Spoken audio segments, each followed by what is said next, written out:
What's up, friends? It's time to bring in Dev to our place to share him with the Dragon Brood because we have to check ourselves on some stuff we said about Lorwyn. Now, if you hadn't had a chance yet, at the end of this video, you should go over and watch Dev's video because we just put up all the fun stuff where we talked about cards that were overrated, and I think we did a pretty good job over there. But we have a little bit more work to do, and you know, we gotta put our feet to the fire a little bit more on some of these underrated cards. Yeah, we And might have more splaining to do this time around. yeah, and two things. One, I will apologize. We've had some audio issues today. Software is not working. Whatever. We're gonna make the most of it that we can. We're trying to keep our microphones away from our face so we're not too loud in your ear. Doing what we can do to fix it. But also, when we're talking about underrated cards, we know we're taking long shots on some of these, and they're not going to be gangbusters. We're just trying to draw attention to some cards that actually still could be pretty useful that people weren't talking about a lot at the time. Yep. Some of these are like, if they saw play at all, I'll take a little bit of a lap on that. You know what I mean? Like some of these are so under the radar that, you know, even if they're role players or one or two of in a deck here or there, I think that that's better than people thought they were going to be. And for what it's worth, I think a few of our picks, especially yours, I've got like one on here that I really like, but especially your picks, I think you did a pretty ding dang good job at. So Dude, I put in some research work. I try to help the people, man. That's right. You said it in the last video too, and you're I don't know why people don't appreciate you more. Let me just put it that way. I try. You do good work. I just have my little corner of the universe, and like, hey, you could learn some things over here. That's all I'm saying. But all right, let's kick this off. What was your first card that we had there? I was gonna say, that said, I'm not sure that you can really learn much from my first pick here, which was has not seen play in standard yet, but dag nabbit. This is one of those I think we can give a little bit of time. This is Harmonized Crescendo. So this is the distant melody that you can convoke, basically, is the gist of this card. This hasn't done much. You know, I thought maybe in some sort of flash merfolk with, you know, Floodpit's Drowner, Tishana's Tidebinder, or some sort of flash-based fairy deck with Faebloom Trick and a couple things. I thought this could have a real chance in a control pile that still plays some creatures because it's a tempo-based deck. But that deck just hasn't materialized. And even if it were to materialize, I think a lot of the stuff in standard is just stronger than that potential deck right now. You know, you compare Deceit, Superior Spider-Man, you know, Excruciator pile to just like, I'm going to play some Flash Merfolk and draw 3 cards. You know, it's just not as powerful as I wanted it to be. This is still like a $2 card. And I assume that's all commander playability, but I was making a case for this card in standard, and that case has not stood up so far, at least. I think the issue at the end of the day is that we just have so many good guaranteed card drawing options that we don't right now have to set up a situation, right? Whether you want to spend 1, 2, or 3 mana, we have ways to guarantee getting cards. And a lot of times it's like looking at some number of 4 or 5 cards off top of your library and getting the best ones, right? It's not even just up and consult are just better cards. Yeah, it's not even just drawing like a random card, which is a big deal. So I think that's the type of thing that's held this back the most, right? Because to get the real value out of this, you really need like 3 creatures on the battlefield at least. Yeah. And even then, it's not getting a huge cost reduction or whatever at that point. You're just playing it and getting your 3 cards. But I mean, when you have like stock up that you can just like guaranteed on 3 and get 2 cards, it's like, well, okay. You know, right? Stock up ironically requires no setup. You just do it. Whereas this, it's like, well, I got to have 3, 4 guys and they got to be untapped so I can convoke it if I want to convoke it or whatever, you know. And then, like you said, at the end of the day, all that setup translates to a card that it's instant speed, draw 3 for like 3 mana, but like you can do better than that. You know what I mean? It's not that hard to do better than that. Absolutely. So I don't know, maybe in the like Merfolk deck that effectively creates infinite Merfolk with like Deep Root Waters or whatever it's called, the 2 mana enchantment.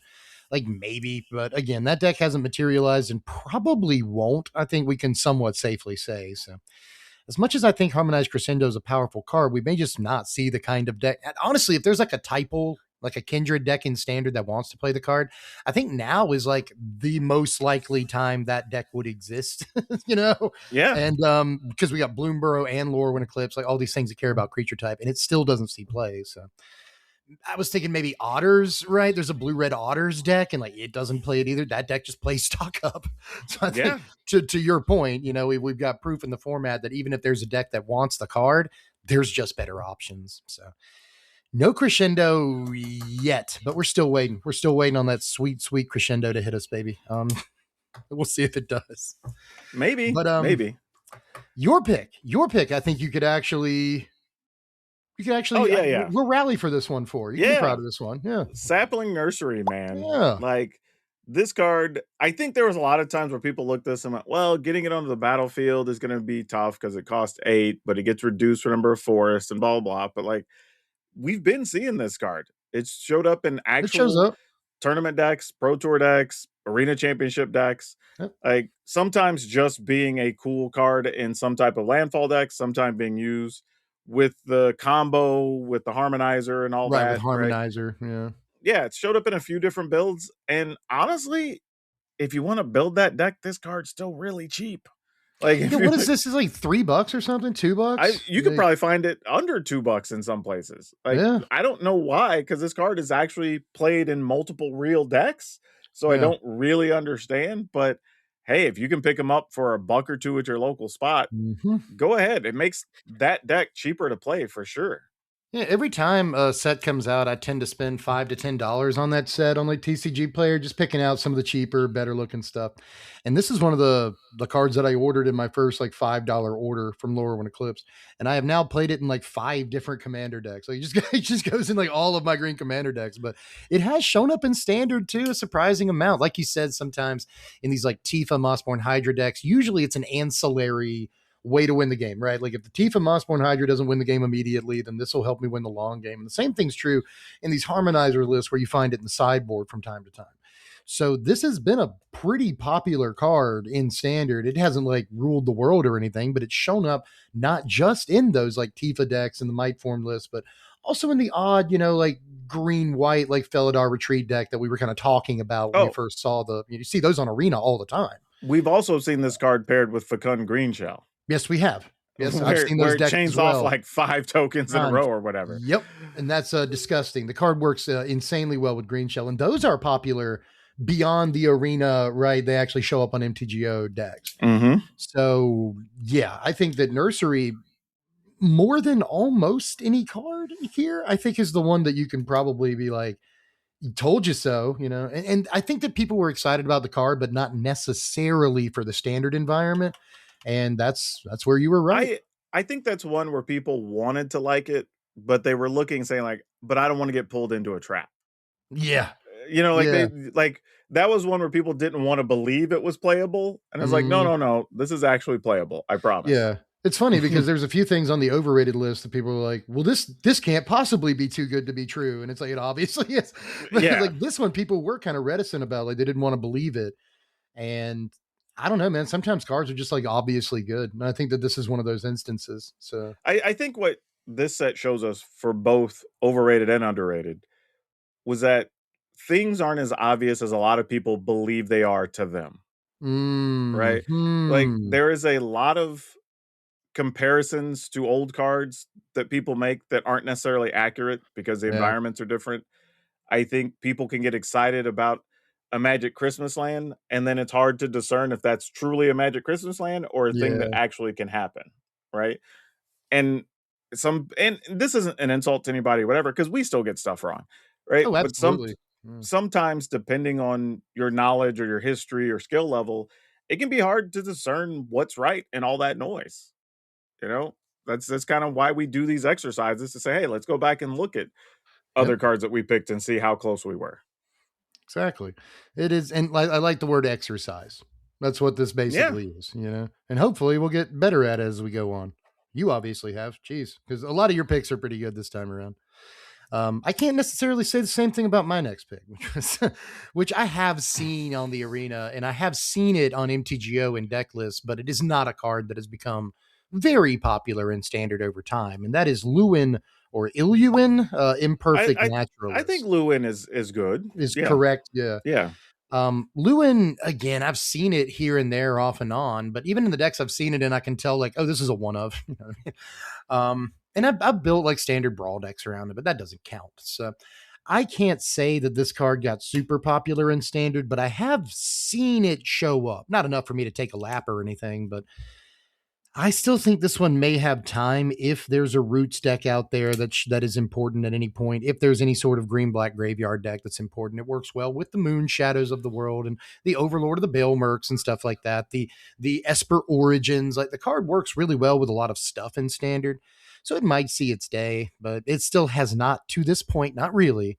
So I can't really take any credit for Lluwen at all. You know what though? Like this is a card that can still be a filler in a lot of decks if you're trying to build on a budget, and let's say you do want to do an Insidious Roots deck or one of these Reanimator decks, and maybe you're missing one or two of the rares, right? This is a reasonable card because you can still pick this up for under $1. Yeah, I think it's Right? like 57 cents or something last Yeah, time I saw. this can replace one of those other rares, right? Yeah. Potentially, and have some long-term value or whatever. So I don't think this is a terrible miss because again, it has shown up in a couple of spots, Yeah. still probably has a home in the future, and it's cheap enough. And hell, even when we talked about it, I think it was only like $1.50 or something. Yeah, I think it was pretty cheap when we looked at it. Yeah, and you can still pick them up for, let's call it $1, right? Like nothing wrong with that. Like you wouldn't have really lost any money on it, and it probably still has a spot in the future somewhere. Yeah, I think somewhere it could see play. And like you said, you could play it today, if like your F&M deck, if you're trying to fill out Mhm. spots. And you might even find a place for a silver bullet copy of it in like a fully optimal deck. It's possible. But we'll have to wait and see what it does from here on out. I still think it's a pretty efficient card, but we'll see. We'll see. Especially after Yeah, like rotation, maybe that's when the Golgari decks start with it, or the Soul Tide decks or whatever. sure. But again, I think it might have some life ahead of it. But right now, I think that if you're only paying 50, 60 cents for it, actually pick it up and build a commander deck around it. It's Worm Harvest on a stick in Commander. That's crazy. But anyway, let's move on to your next pick. Another one I think, honestly, that you get to raise your arms up in the air and pump them up and down a couple times over. What was that? Again, this is where I gotta tell people your friendly neighborhood Uncle Dragon is looking out for you. Why do y'all not listen to me? Like when I saw this card, and we're talking about Chronicles of Victory, mind you, like I kept asking, why is this card not $20? And I kept looking and trying to find it because we were like, okay, well, the other banners that have existed are $5 that have been reprinted multiple times. Banner of Kinship's like $10, right? Like Coat of Arms is, I don't know, $20. So, like, why is Chronicles of Victory not at least $20? I mean, you get to choose your creature type, so it goes into a bunch of different creature type decks, right? It gives your creatures +2/+2. You get first strike, you get trample, and you get to draw cards. It does more than any of those other cards do combined. Yep, it doesn't just feel, in some ways, it doesn't just feel like a Banner of Kinship or a Vanquisher's Banner or something. It feels like those cards, and also a little bit like an Akroma's Memorial. Like it's just Yes. giving you so many relevant keywords. The card is worth 6 mana for sure, I especially in like literally elves. I just for You can real pay was 6. like, I don't get it. Like that was the card because people have asked me like if you were gonna buy cards from the set and whatever. I was like randomly I said that card because I was like, Yeah. this has to be like I can't accept that this is only $12 to $15 Yeah, when we at the talked about it, it was 15, and like if we're talking about a card at 15 in pre-sale, that means we can assume it's going to go down to like $6 once the set comes out. This didn't do that. nope. This did not do I that. preached it to every person in person that talked to me about this set. I was like, that's the card that's undervalued. And Yep. now you can't hardly find them for under 20, and in some places they're going for 25. 25. Yep. I've seen him for 25. Yeah. So, and that sounds right for what this card actually is. Oh You yeah. know, Well, like it, if you're playing a sliver deck, an elf deck, a goblin deck, yep. whatever, right? Why would you not play this in Commander? You're going to Man, get to 6 especially mana. like especially in elves, like specifically elves. This is better than like all the other versions that have come before it. Like it costs 1 more mana, but you are elves. You make 6 mana Yeah. on turn 3. You know what I mean? It's not hard. So who cares about the 1 extra mana in comparison to other versions of this effect? You're just blowing those effects out of the water with these keywords. Oh So no, I'm it's just playing those other negligible. ones too. This is I mean, just you might as well. redundancy. Yeah. Right. At that point, you might as well play, banner, all of them, all the banners, Yeah. Why in not? this. I can play 5 different banners in the deck. This is just the Why not? best one.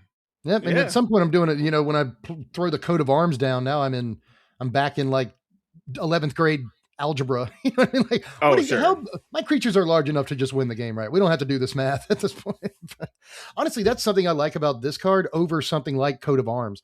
Coat of Arms have to sit there and be like, okay, how many guys do I have? How big do they all get? This is just give them the +2/+2, right? Like, or whatever it is. Yeah. And you don't have to do as much math. And I kind of respect that about stuff like this and Banner of Kinship and all that, or whatever, Vanquisher's Banner. I just like a static bonus some of the time. Although Banner of Kinship, I think, works a little bit like Coat of Arms. It's like slightly Though Coat of complicated. Arms could also accidentally pump your opponent's stuff. That's true. If they also have elves or whatever. Like, man, 2 people brought a squirrels deck. Yeah. Dang it. But really, yeah, this one, again, and I even said it, like, I didn't think it was going to be huge in standard. Like, occasionally, some Yeah. deck will probably play a 1 of or whatever, fine. But wasn't going to be a staple more than 2 of for sure in any standard deck.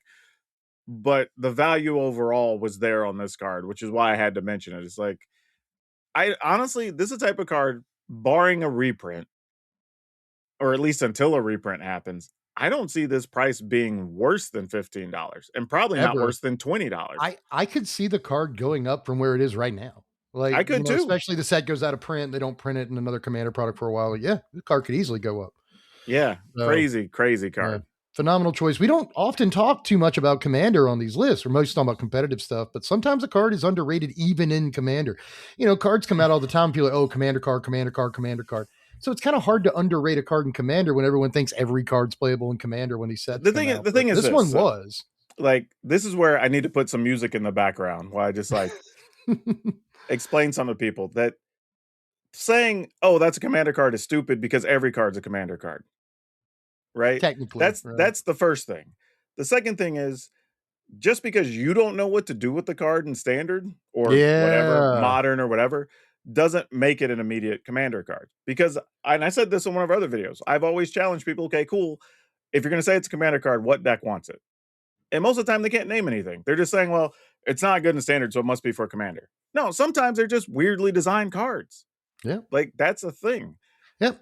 Now, this one in particular, right? We know theme decks are popular in Commander, so we're like, okay, come on, this one's gonna set off things in Commander games, and this is awesome, right? Yeah, this is one of those, just knowing what you know about Magic if you've been playing for even 6 months.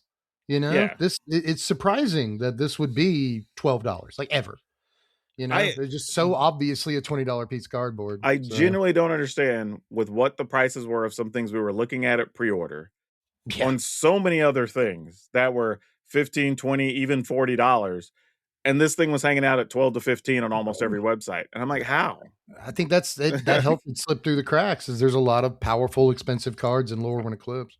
I guess so. One thing I want to say is that when Lorwyn Eclipsed came out, there were seriously like a lot of people on the internet that were like, set doesn't really look that strong to me. And it's like, what set what are you talking about? Like, so many cards. I feel like this had more $20 pre-order cards than any set in a long time. You know what? Because there's a lot of strong cards. I'm gonna keep it clean, but you know what they say: opinions are like rear ends. You know what I mean? One and they stink. Yeah, exactly. Speaking of stinky opinions, though, let's bring it way down here and look at my next pick. Okay, go ahead. I don't think this is that bad, though. I will say, before I say the name of the card, I have played against this on Arena, and I have played with this on Arena, but I've never seen it in the, like, you go to MTGO, you look at, I've never seen this in like the wider world of decks.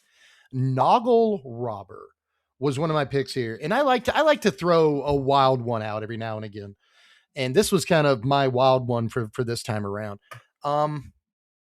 When I play with this card, because I think I played with it on stream at least twice since the set was released, kind of a pet card of mine. Card does work. It really does. But it's just, it's not up to snuff with other 3-drops in the format. I'll admit that. We don't really have the kind of mid-range deck that wants to play this card right now. It doesn't work with Badger Mole Cub, right? It doesn't actually produce more mana with Badger Mole, and I think that that's what you want your mana-producing guys to do right now. So I think there's a lot of sort of ways the format is not necessarily conducive to this card, but I still think it's a fun card. But it didn't really it didn't pop off. But here's the thing, right? Not every card has to appear in a top tier competitive deck to still be Yeah, playable, right? that's Because true. I just left a comment from somebody earlier on one of my videos that a thing doesn't have to be tier one for you to be able to still get to mythic with it on arena, Oh right? yeah, I get to mythic regularly on arena playing absurd weird crap on my jank. channel Yeah, every day, right? So it's totally possible. But the thing is, Noggle Robber works in, say, like a Smuggler Surprise deck, right? To help you get to that 6 mana faster. right. It works in those Rakdos decks that care about all the artifacts and the permanents, where you're using like the train and Yeah. all that stuff, right? So or the Viper decks or whatever, right? Where you want more Oh yeah, permanents to yeah. sacrifice, right? True. So it works in a variety of places. And again, I think it's a good option if you're missing a card or you're missing a rare, you don't have that expensive ramp spell or whatever. Like this Yeah. is a reasonable replacement for quite a few things, and it comes on a 3/3 body. And and if you're wanting to build a budget version of something for F&M, this card's like 25 cents. Yeah, like you might not have Overlord of the Hauntwoods, but you have this card, Yeah. So still a 3 mana guy, ramps twice. So I still like the dude, and like you said, maybe he's good for like weird artifact builds and stuff like that. I think the guy has places he could be, but right now I guess we're just not in the kind of format that is great for the guy. But I think when you're talking about 50 cents, it has to be absolute garbage to not yeah. get in credit. And this is at least reasonably playable. Well, I appreciate the sort of assuaging my ego on that one because I have seen the card a couple times. Just I can't pretend the card has really impacted standard, but it's a fun one and I like Yeah. it. But I didn't really. That was one of those that when I took a swing, I was pretty sure I was swinging a little too hard. Right, I called my shot and it went straight through the bat to the catcher's mitt, and I looked silly. So it's fine. It's fine. It happens sometimes. Take a big swing, you don't make contact, but the next one I've got down for you, I think you at least solid line drive Yeah, here. this one's just all right. Yeah, Like Mutable Explorer. Like right. I actually no, we didn't get there yet. We missed one. We have another one before We that. did in fact skip one. We were gonna get to it eventually, but We'll it's talk about that in a second, but we do have yeah, Vibrance actually. Vibrance, right? Again, And solid line drive, maybe even a double on this one. I think. yeah, I and the thing is, I think I brought it up at the time because Vibrance was of the elementals, one that wasn't being talked about a lot by Not much. comparison. Yeah. It kind of snuck between the cracks.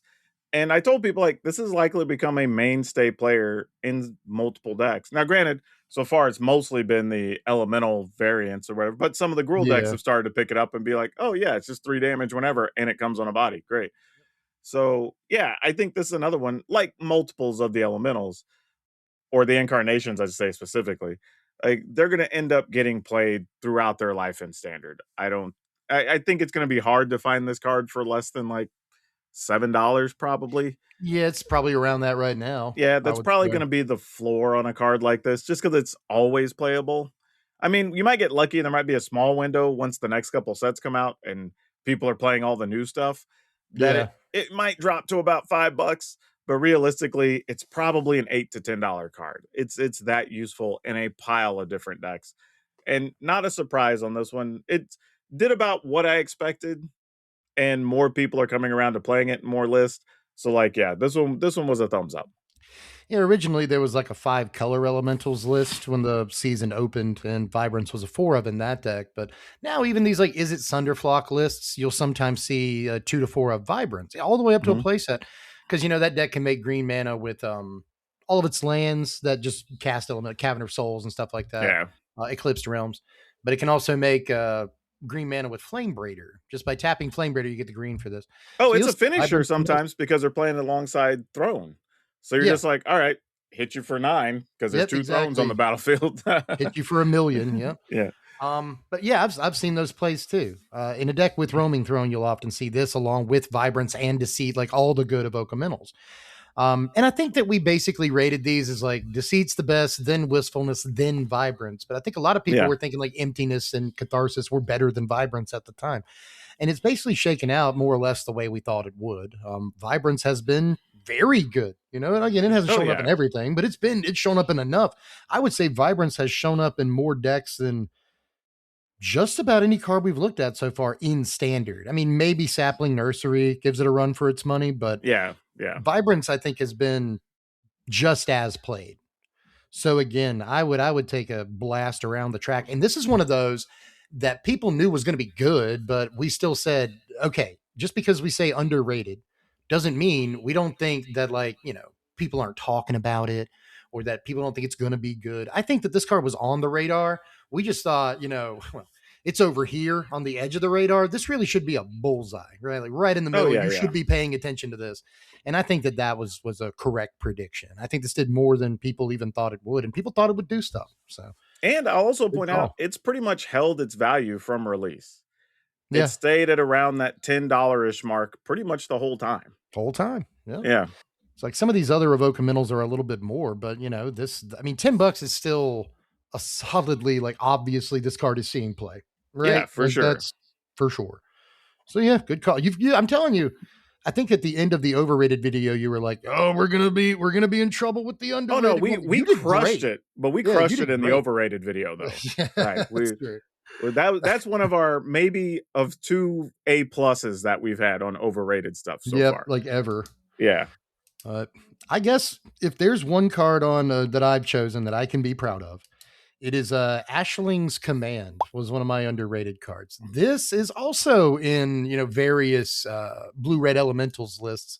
Both the one that's more elementals forward that plays like Flame Braider and stuff like that, and the list that's more focused on just Hearth Elemental, Eddie Merc Crab, and Sunderflock.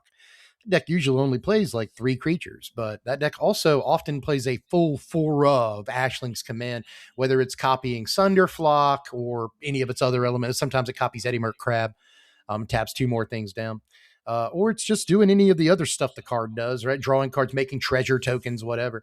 The card has proven to be worth 5 mana in these Is It Elemental lists. So again, hasn't broken standard or shown up in a ton of decks, but it has shown up in at least 2 elemental centrics decks.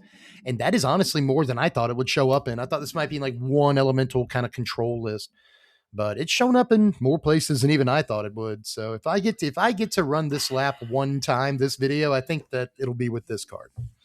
Yeah, I think this comes back to what we're talking about before, right? When you're talking about a card that's only $1, I think at the time, Yeah. right? You don't have a lot invested into it. It only has to show up here or there to count as a win because you could have scooped this up while nobody's talking about it. You didn't really break your budget to get it. And it makes a lot of sense in the decks that it's in. And one of the things too, I think still out is the benefit it has over some of the other commands that we saw on that set is Yeah. that several of the others were sorcery speed, Yeah. This right? is instant speed. It makes this massive difference. Yeah, Massive. that's huge difference on this card. So not a surprise that it's actually gotten a little bit of play here and there. And again, it was cheap enough. It's of the different commands, it was probably the one that was worth taking a shot on. Oh yeah, yeah, and I think that's borne out, because I've heard some people talk about the Goblin command here and there, but I built goblins for No, the channel, didn't play it, didn't feel the no. need to play it. Now I will So say this: occasionally you will see the green white Kithkin one show up in some stuff, okay, but that's mostly because of cost more than anything else by it's like comparison. 3 mana, Yeah, right? Yeah, it's cheap. but the one that's seen any real play is probably this one. Yeah, I can't really think of one that's seen true play apart from this. So again, if I have anything to be proud of this time around, it's probably the Ashling's command pick. And for what it's worth, what I said still rings true, and I think is helping contribute to the like $1.50 price tag of this card. In that it's playable in Commander. It's like a big score in Commander, sort of, that can also, copy a thing here and there. So, when your spell slinger deck's in that format, it's still halfway decent. So, I think that the card has pushed value for a number of reasons, but it shows up in Standard, and I will take that. But Yeah, speaking of showing up in Standard, what's your next pick? we get to talk about it for real this time. Yeah, you alluded to it earlier. Mutable Explorer. The thing about this card, and I still don't think we've seen the best deck that's going to use this card yet. No, I Right? don't think so. I think it's in an interesting spot because creature types can matter, as well as also being able to ramp stuff. Mm-hmm. But it can function again as a reasonable replacement in your deck where, like, if it's a deck where a creature type could matter, you're like, okay, well, maybe I'll play this over the Overlord of the Hauntwoods or whatever. Right? Still gets me ramp up. I get a land. The land can count as another creature of a creature type potentially. Right? So that's a thing. And I will say a cool thing I saw just recently people were trying is this with things like turtle power and whatnot Oh yeah, that'd in be the deck. very cute. Yeah. Because you're just like, well, now I activate my land. My land's a 4. My Mutable Explorer is a 3/3. And it's Three. just like, Yeah. all right. So there's still things that to be explored with this card. So it's I about see at what the you did level. there, by the way. Good Yep. job. Yeah. It's about the level I expect it would be. But I'm not going to take it as a big win because it's still, I don't think we found like the best spot for it. You're Yeah. not upset if you spent money on it because you can play it in a pile of decks. But I still think there's a ways to go till we find a really good deck for this card. Yeah. I think it's cute that if you did want to play a Mutavault in like Commander or something, it only costs you a couple bucks to do it because of this guy, like in your creature type matter deck. Yeah. But yeah, in standard, I wholesale agree. Honestly, I was going to say largely, but no, 100% agree with you on that one. That maybe we just haven't found the right deck for it yet. And when it does see play, I actually think it'll be for some like tricksy reason, like maybe not in a deck where you're playing 25 elves, because usually the elves are going to be Yeah. better than this Yeah. guy, right? But if you're playing a deck that has like, it just happens to have like 4 creatures with the same type in it, and you can get some sort of weird value because you got like this land in the deck, right? Like, I think that there are ways to get like tertiary value out of it, like value that what's the word I'm looking for? The card is good enough because it goes into your deck at the 3-drop slot and makes a land. And we've got a lot of cards like that, but a 3-drop body that ramps is just typically decent enough on its own. So if it Yeah. gives you even like a sliver of value from like just being the right creature type, because it's all creature types, then I think it's worth it in those decks. We just haven't really, there hasn't been one of those necessarily. Yeah. If you were able to play it like in some deck that cares about ninjas or mutants or whatever, like, okay, cool. This is just another one of those, right? Yeah. That also ramps you up. So, like I said, I think there's still spots we're going to find for this card. But of all the ones I picked, this one probably didn't really get to show out like the other ones did. Right. So maybe, you brought up turtle power, and it's interesting. Actually, I think turtles is an interesting place for the card because turtles are in green. This helps ramp you into your larger turtles. We just got a bunch of turtles that could go with it on curve. So yeah, I mean, there's always going to be every new set that comes out. You have to analyze this card and be like, is Yep. now the time? So I like it. I think the real problem, just the last thing I'll say, is that, compared to stuff like Overlord of the Hauntwood, Summon Fenrir, and a lot of the other effects we're using, this doesn't like fix your mana. It just ramps your Sure. mana. Sure. And I think that is a problem with like some of But the 2 and 3 color decks we have right now. it does leave you with the body that survives sweepers. Yep. So you can keep staying Well, aggressive and attacking or whatever, right? it's a big deal. That's the real upside to this card. So the other one is that Soulstone Sanctuary is also all creature types. And it can just go in your mana base. So I think people are already playing Soulstone Sanctuary as basically a Mutavault, right? For all intents and purposes. So maybe people feel like they don't need this, or maybe there's just not enough green in the format or whatever. But we're Badger Mole Cub format. That's the other problem. Is like you play Badger Mole on 2. Do you play this on 3? Probably not. So No, again, but if you're playing this card, you're probably not playing it in a Badger Mole thing, probably right? not. You're playing in something where you want those other creatures or other cards because the creature types you're aiming for matter. Yeah. It's just the issue though, is I think that if you're playing forests in your deck, it's probably to play Badger Mole Cub. Like right now, doesn't have to be, but very likely. There's So, some that don't, but yes, Badger Mole is a strong card for sure. right. It's like Soul Tie Reanimator, I guess, doesn't play Cub and it plays Forest, but Yeah, it's they not playing definitely this. don't. Yeah, so it's gotta, like you said, it's gotta have the right deck. We'll get there. All right, so we But have what? Just a couple cards left here to talk yeah, at about. this point, my I guess my final pick, my favorite card for this was a Mudbutton Cursetosser, the butt tosser, the old mud butt. He's got the best nicknames. Yeah, Goblins showed up for a week and a half. The card was in that deck, but Goblins hasn't really done much in this format. So I can't say that this card has done much either. But maybe we get some Goblins moving forward. We get some more aristocrat stuff, and this card does something. But I will say this: first deck tech of Lorwyn Eclipsed Standard was Black Rakdos Goblins. Second deck tech, excuse me. And this card was really good. Like while I was testing the deck, this card was really good. But obviously, again, Goblins is far from, when you compare it to Evoke Elementals, Is It Elementals, Deceit dot deck with Excruciator, like, Harmonizer. When you compare it to the best decks in the format, obviously Goblins is kind of awful. So this card hasn't really seen play, and that's fine. Again, sometimes you take a swing, it doesn't work out.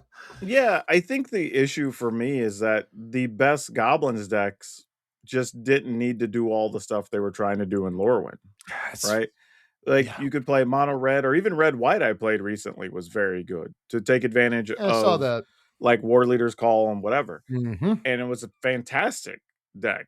But you're playing all the stuff that makes the goblin tokens and whatever. You're not wasting time on like, okay, this has to die, so this triggers. You're just like, whatever. I'm playing a dude and attacking. I'm playing a dude and attacking. Right. Right. What Right. Goblins really wants to do, Yeah. Which, I think both options are viable. It's just when you're playing the other version that needs more things to die, you're also getting smaller creatures because of the balancing factor of it, right? Right. So that's the other issue I think there. So I don't think it's a matter of this card just being bad or anything. It's just the format doesn't make sense to play it with all the other goblins that are still available. Yep. So like it tended to be when I was testing that deck out. I almost had I had the inclination to build like a purely aggro goblins list. But the problem was if I did that, it would have very few Lorwyn Eclipsed goblins in it. Mm, Right. So I wanted a deck that was mostly Lorwyn Eclipse stuff, and I wanted kind of an aristocrats pile because I like aristocrats, and in that function, goblins does well. But to your point, you got to play like Boggart Mischief. It just makes a couple of 1/1s on turn 3. Like you do have to make some decisions that lead to you playing smaller creatures in the deck. And it still turns out that the best cards in the deck, even in the aristocrats version, are the aggressive ones. Seer Slicer Goblin that gives you a token every turn you attack. That guy's really good in both aggressive and sort of yeah. aristocracy and shells for that deck. So again, the best cards in the deck tend to be the aggressive ones anyway, and the kind of worst cards in the deck tend to be the dinky little aristocrats guys. Yeah. Cause you're, Um, cause you're talking about, right. You get like house squad heavy. You get the other 1/1 that makes a token when you attack. Stadium headliner, Yeah, there's just so many better things you could get from being aggressive that it just didn't make sense. And I think the Yeah. format's better for an aggressive deck that's trying to win on turn 4 anyway than this thing that's like, well, I'm going to deal some damage to you on turn 3, and then hopefully I can wait you out for 5 turns. And you know what Well, I mean? Like see, I can deal incremental damage over the next 3 turns. That's not great in standard that's right I now. think that's the thing, right? I think even the aggressive version, even if it doesn't win by turn 4, at least felt like it had a little bit more resilience from its token makers and other stuff. And, like the version I played of War Leader's Call, so like everything you draw is extra damage, whatever. Right. Whereas And I if you think, activate Crinko, you just win the game. yeah, and I think the black red version can at least get to a level of inevitability where like your opponent's at like 4 Yeah. and like, well, anything you do is going to deal 4 damage. If they block, the Right. creature dies, it triggers, whatever. But it takes more setup than I think the other version, and that's kind of the problem. Yeah, the aristocrats goblins build that I ended up on was pretty decent at putting the opponent in like damned if you do, damned if you don't. Like you can't attack, you can't block my guys. Right. And that was, it could do that from time to time, but against other creature based decks, which we don't see as many of in standard at the top tables right now. There aren't like a lot of dedicated aggro decks. So, without that kind of deck to play against, I didn't think Goblins Aristocrats was like amazing. And that this card compounds that issue more because again, you really have to be playing against small creatures in order for Mudbutton Cursetosser to be any good. But that said, the Goblins deck felt fine. Like to your point, the resiliency aspect of it, pretty good in a format where you've got Agatha Soul Cauldron and Fanatical Firebrand and Champion of the Weird and Krinko, like all these creatures with incredible activated abilities. That really helped get resiliency. And having Agatha's in the main deck was great against like Reanimator and Lessons and stuff like that. But ultimately, of the new stuff in that deck, because note that like Soul Cauldron, Krinko, those are old cards. Of the new stuff in the deck, Champion of the Weird was the best new card, and not a whole lot of other new cards were very good, Yeah. including Cursetosser. So, maybe one day. Maybe one day. If we get a truly good Goblins Aristocrats pile. But we'll see. Yeah, possibly. But we have come up to your final pick for the video. What Yeah. was that? Yeah, this was Doran Besieged by Time. And unfortunately, this one wasn't as impactful as I thought it was going to be. Yeah, I Like, thought it would do something too. I still see it every once in a while on the ladder. And I mean, don't get me wrong, when I see it played across from me, I know I have to deal with it. You got to kill So, it. Yeah. yeah, it's still a real magic card. but it just hasn't done a lot, right? And Yeah. I think some of it might be because the way to take advantage of the big toughness creatures, coincidentally, were also in the decks that people found they could just combo people out with landfall, Yeah. right? That's Where you true. have like That's Ice true. Tail Explorer, the Yep. Harmonizer, Sapling, Nursery, right? Like all those cards are great with Doran, but together they can just try to kill your opponent in one hit, Yeah. right? And it's better in a different color combination than this.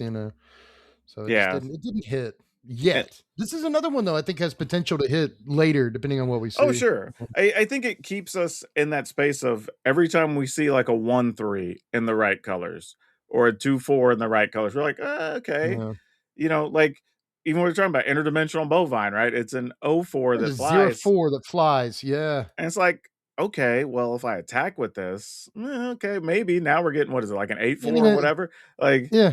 or 4/8, I guess it is. I Like, think it's a 4/8. Yeah. yeah, like this is a real thing. Like maybe these go in a deck together, right? But it's every time you see a card like that, you're gonna come back and go, well, I could play Doran, right? Like Yeah. that's always Yeah. gonna be a thing. So yeah, I think this is still again, I think we talked about it. It was $1, now it's like 75 cents. So like whatever. Yeah. Right? Like you didn't really lose anything on it. So it's not really a win or a loss. It kind of stayed the same price. This is more like it's playable. You can still build a deck with it if you want to rank up with it on Arena. You're not going to do much with it in like a big tournament right now, but it's still playable. You can have fun with it, and you didn't really lose any money picking them up. You know? Yeah. And this is another one, just like Lluwen and a few other things we've talked about on the list. Like, you pick it up for 75 cents, you build a fun little commander deck around it in paper or something, or maybe play some standard brawl with it, Yeah, or, it can go in the 99 of your Felithar deck or, your B Tor deck. There are a few places for it to go, and everyone loves this toughness matters stuff.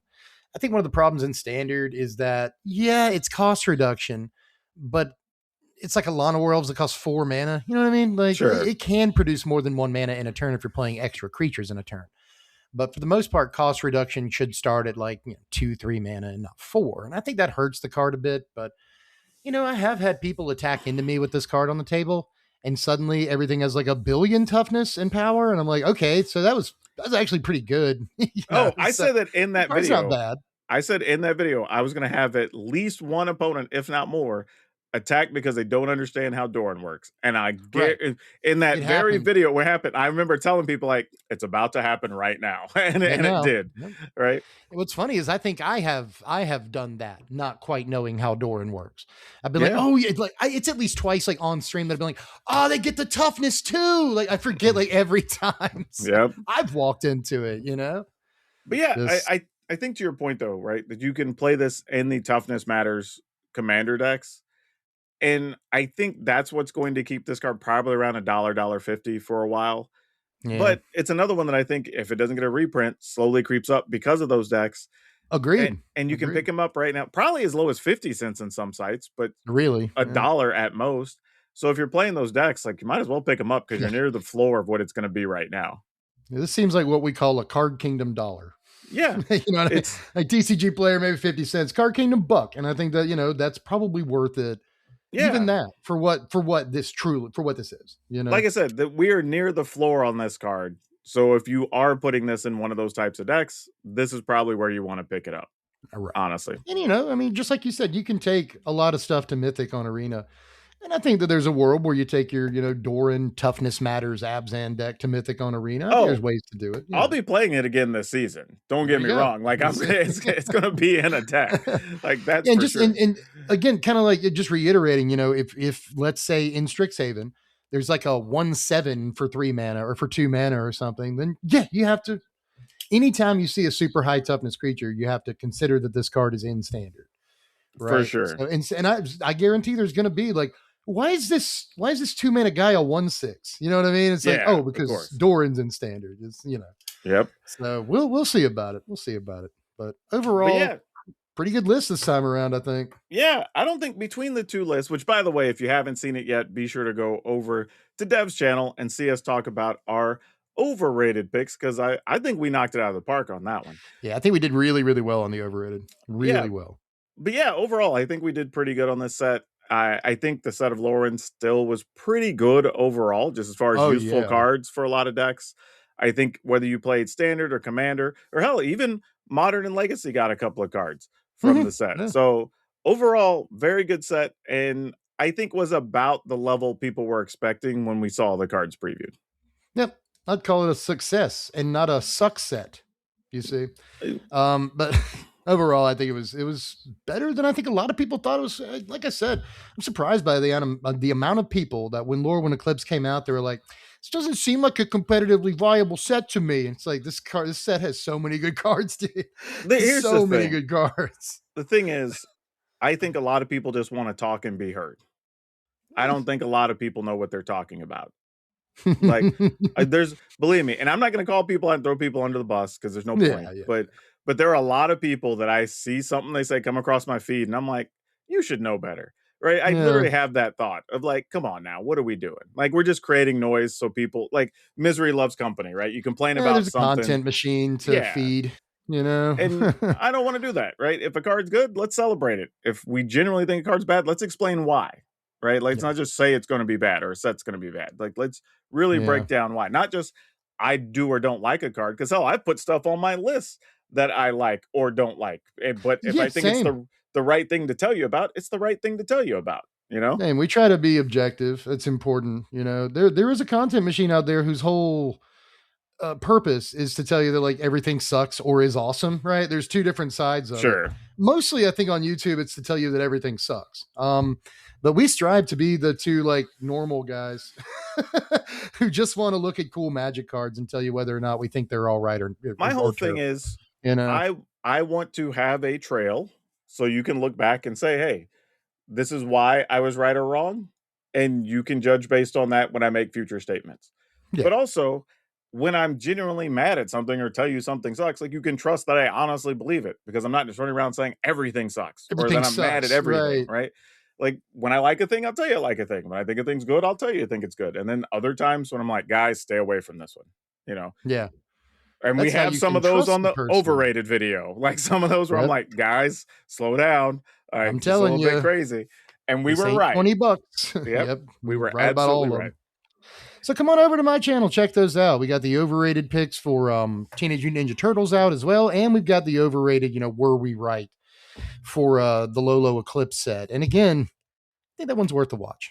Yeah. And if you haven't checked out everything else here on the channel, I have all types of interviews, single card strategies, just gameplay stuff to make your deck better whenever you're trying to figure out how to deck build. We've got a whole series of videos for that as well. And we get to celebrate 6 years of making content every single day on YouTube. So 6 years. there's content to watch if you hadn't seen it. That's crazy. That's a college degree and a half. That's 3 associate's degrees worth of every Exactly. day. That's crazy. But yeah, let's get everybody out of here. I'm PowrDragn. That's Dev. As always, remember to be awesome to each other because it's really, really important right now.